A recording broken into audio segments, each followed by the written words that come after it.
বিসমিল্লাহির রহমানির রহিম। হে সমস্ত জগতবাসী, আজ আমি শামীম আলী চিশতি আপনাদের সামনে যে আলোচনাটি নিয়ে হাজির হলাম, সে আলোচনাটি হবে কি? ত্যাগের বিষয়। দেখেন, মানুষ যখন শুধু আল্লাহর কাছেই নয়, যদি কোনো মানুষ আল্লাহর কাছে চায়, তারা কিন্তু পায় না। আবার না চেয়ে অনেক বেশি পায়। তবে একটা কথা আমি বলবো আপনাদেরকে, দেখেন, বাহ্যিক জগতে একটা জিনিস দেখেন, একটা বাবার যখন 5 জন বা 7 জন সন্তান থাকে, তখন সেই সন্তান দেখা যায় এক সন্তান বলছে আমাকে এটা দেন, আমাকে এটা দেন, আমাকে ওটা দেন। এর মধ্যে কিছু সন্তান এরকম চাওয়ার মধ্যে থাকে, কিন্তু পিতা কিন্তু জানে যে কাকে দিলে কি হবে, কাকে না দিলে কি হবে, এটা পিতা জানে। তাই আমি বলবো যে এই পৃথিবীতে যারা চাইতেছে তারা পাইতেছে না, আর যারা চাচ্ছে না তারা পাচ্ছে। এটা কেমন কথা? দেখেন, আপনি ছেলে, আপনারা 7 জন বা 6 জন 7 জন ভাই, তো এর মধ্যে এক একজনের জ্ঞান, এক একজনের চাওয়া, এক একজনের পছন্দ, কথা, ভাষা, চলা, সমস্ত কিছু আলাদা। কিন্তু বাপ এবং মা তারা কিন্তু একই মায়ের ঘরে জন্ম নিয়ে তারা এক একজন এক এক রকম হলো। তো আজকের মূলে বিষয় যেটি আপনাদেরকে বলবো, যে একটি ছেলে আছে যে বাবাকে যদি পারে কিছু সেবা করে, যদি পারে কিছু দেয়, যখন যে কথা বলে সেই কথাই শোনে, কিন্তু বাবার কাছে কোনোদিন চাহিদা রাখে না যে বাবা আমার এটা লাগবে, এটা আমাকে দিও। আর বাকি ছেলেগুলো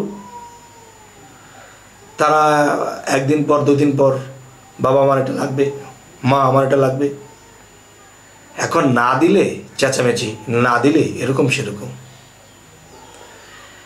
ঈদ যখন এসেছে তখন বাবা মাকে বেরিয়ে ধরেছে, আমাকে এই জামাটা কিনে দেবে, সেটা কিনে দিতে হবে। আরেকজন বলতেছে যে আমি পিকনিকে যাব। তো এই যে বিভিন্ন বিষয়গুলো, 6টা ছেলে শুধু চাওয়ার মধ্যেই থাকে, আর এদেরকে কম বেশ দেয়, না দিলে তো থামে না। কিন্তু আরেকটা ছেলে যে আছে, তারা বাবা মায়ের দিকে তাকিয়ে থাকে, ভক্তির সাথে থাকে, সালামের সাথে থাকে, এবং কোনো কিছু চায় না। কিন্তু এরা যে চাইতেছে, কিন্তু এদেরকে তেমন দেওয়া হচ্ছে না। আর ছেলেটি চায় না বাবা মার কিসে কষ্ট হলো, নাকি ভালো রইল, খারাপ রইল, এই জিনিসগুলো লক্ষ্য করে। তখন কি হয়?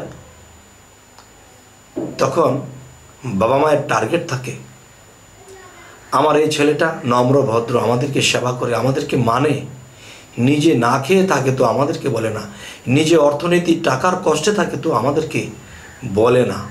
সেটা বাবা মার চোখে পড়ে, তখন দেখে দেখে তাকে দেয়, আর বলে না না না, আমার এত টাকা লাগবে না, আমার অল্প হলেই চলবে।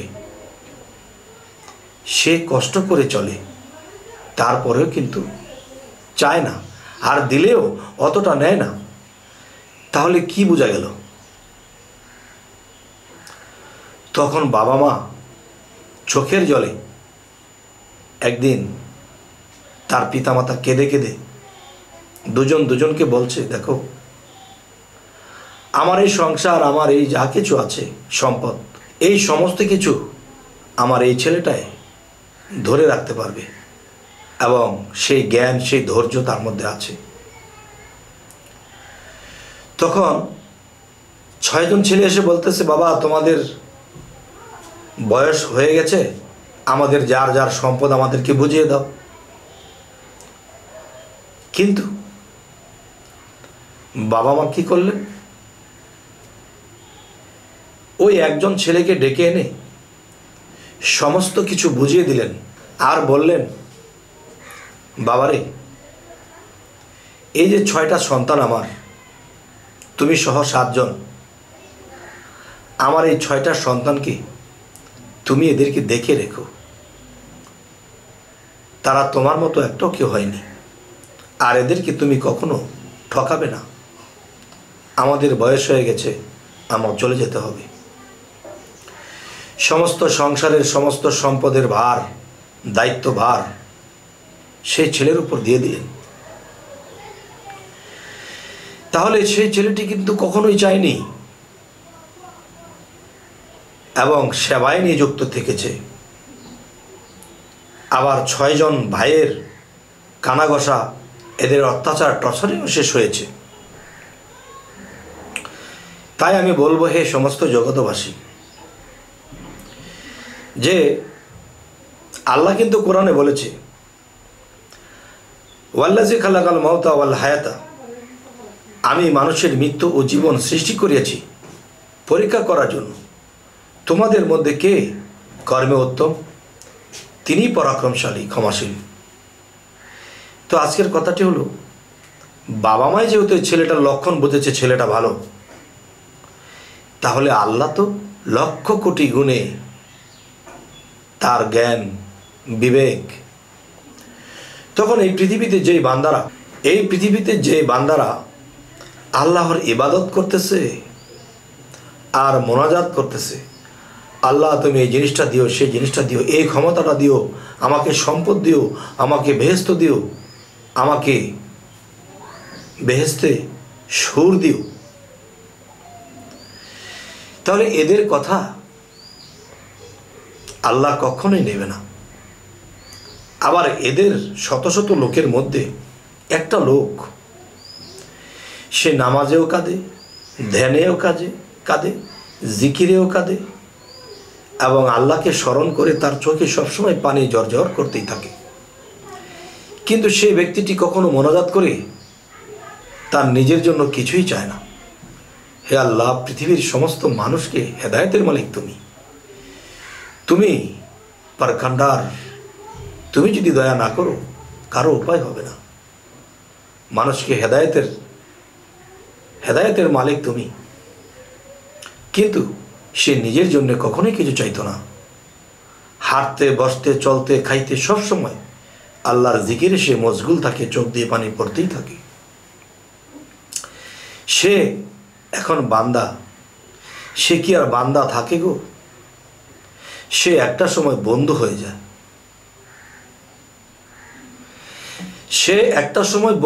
যায়। তবে হে সমস্ত জগতবাসী, তখন আল্লাহ কি করে জানেন? তাকে ওলিয়া আউলিয়া টাইটেল দিয়ে তার উপরে অনেক দায়িত্ব চাপিয়ে দেয়। দায়িত্বটা কি? যে নবীর দায়িত্ব কি, রাসূলের দায়িত্ব কি, আর এই পৃথিবীতে ওলিয়া আউলিয়াদের দায়িত্ব কি? মানুষকে পথে আনা, মানুষকে বায়াতের মাধ্যমে আল্লাহর পথে ধাবিত করে দেওয়া। এই দায়িত্বভার যখন একজন মানুষ পেয়ে যায়, কখন পায়? এটা কি চাইলে পাবে? সেই ব্যক্তিটি পাবে, আর তাকে আল্লাহ দেয়। সে কি হয়ে যায়? সেই ব্যক্তিটি কি হয়ে যায়? সেই ব্যক্তিটি একজন কামেল পীর, কামেল মুর্শিদ হয়ে যায়। তো এই পৃথিবীতে আমি চলাকালীন অনেক দরবারে, অনেক জায়গাতে দেখেছি, তারা এই ক্ষমতার জন্যে সাধনা করে, আল্লাহর কাছ থেকে একটা পাওয়ার পাবে, সেই ক্ষমতা পাওয়ার জন্য সাধনা করে, এবং তাদের ব্যবহার ভালো থাকে না, মানবের সেবা থাকে না, মানুষের প্রতি ভালোবাসা থাকে না, উচ্ছৃঙ্খল চলাচলে, যেখানে সেখানে মারেফতের একটা গভীর কথা বলে দিয়ে সমস্ত গোলমাল লাগিয়ে দেয়, শরীয়ত মারফত পেঁচ লাগিয়ে দেয়। তখন আল্লাহ কি বলেছে? যারা আমার মারেফতের গোপন কথা যেখানে সেখানে প্রকাশ করিবে, তাদের শাস্তি হবে। তবে হে সমস্ত জগতবাসী, যারা তরিকতের জগতে আছে, যারা পীরের মুর্শিদ আছে, কিছু চাওয়ার দরকার নেই পীরের কাছে। আপনার যা দরকার জানা আছে তার, সে আপনাকে একদিন ডেকে কাছে আনবে, এনে আপনাকে অনেক কিছু বুঝিয়ে দেবে, কিন্তু আপনি চাইবেন না এটা, কিন্তু তিনি আপনাকে দিয়ে দেবে। তখন আপনি কি হবেন? তখন আপনি কি হবেন? তখন আপনি যখন আল্লাহর দায়িত্বভার পেয়ে যাবেন, তখন আপনি কি হবেন? অলিয়া আউলিয়া কামেল মুর্শিদ হয়ে যাবেন। তাই বলা হয়, আল্লাহ বলেছে, হে রাসূল, আপনার হাতই আমার হাত। আর রাসূল কি বলেছে? বেলায়েতের যুগে একজন কামেল মুর্শিদের হাতই আমি রাসূলের হাত। তাহলে একজন মানুষ পীর হয়, মুর্শিদ হয়, কামেল হয়, সে কি এমনিতেই হয়? অনেক ধৈর্য, অনেক ত্যাগের পরে হয়। কিন্তু দেখেছি দুনিয়া ঘুরে যে সে পীরের যোগ্য হয়নি, পীরের ভাব তার মধ্যে এসে গেছে, সে কিন্তু তেমন কিছু জানে না, তেমন কিছু বোঝে না। মানুষ একটা কথা জিজ্ঞাসা করলে ভালো করে ফয়সালা দিয়ে বলতে পারে না। মানুষ তার কথা শুনে কখনো চোখের পানি আনেনি।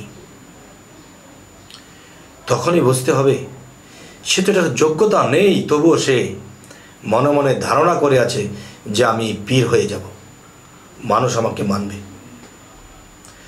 তখন যদি পীর হয়ে যান আল্লাহর অর্ডার ছাড়া, মুর্শিদের হুকুম ছাড়া, তখন আপনি পৃথিবীতে ভণ্ড হয়ে থাকতে হবে এবং মৃত্যুর পরে আপনি জাহান্নামী হতে হবে। তাই আমি বলবো, আপনার যা দরকার জানা আছে তার, কর্ম করো, ফলের আশা করিও না, ফলের আশায় কর্ম ত্যাগ করিও না। তাহলে আমি যাব কেন?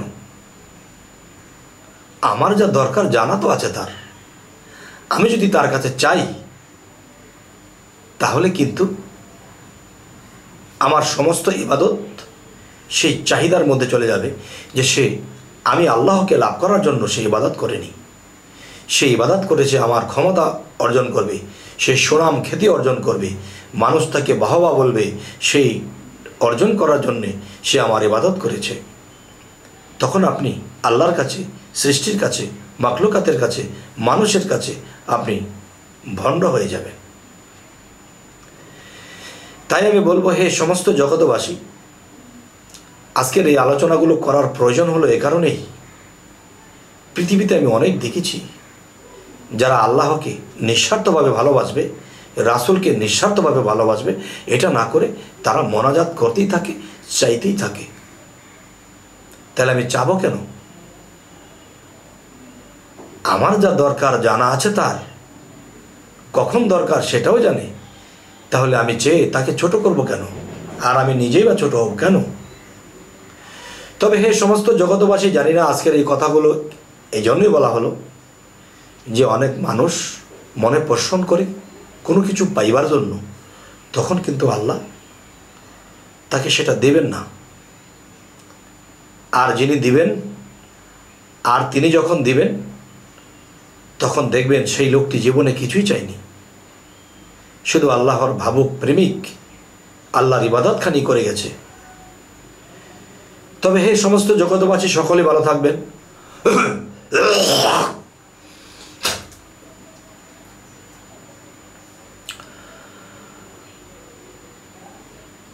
আজকের আলোচনা এটাই, এই কথাগুলো যদি কেউ বুঝে তাহলে সে পৃথিবীতে কামেল হবে এবং আল্লাহর দোস্ত হবে। তো আজকে এই বলে রাখবো, সকলে ভালো থাকবেন, আমাদের চ্যানেলটিকে সাবস্ক্রাইব করে রাখবেন। আল্লাহ হাফিজ।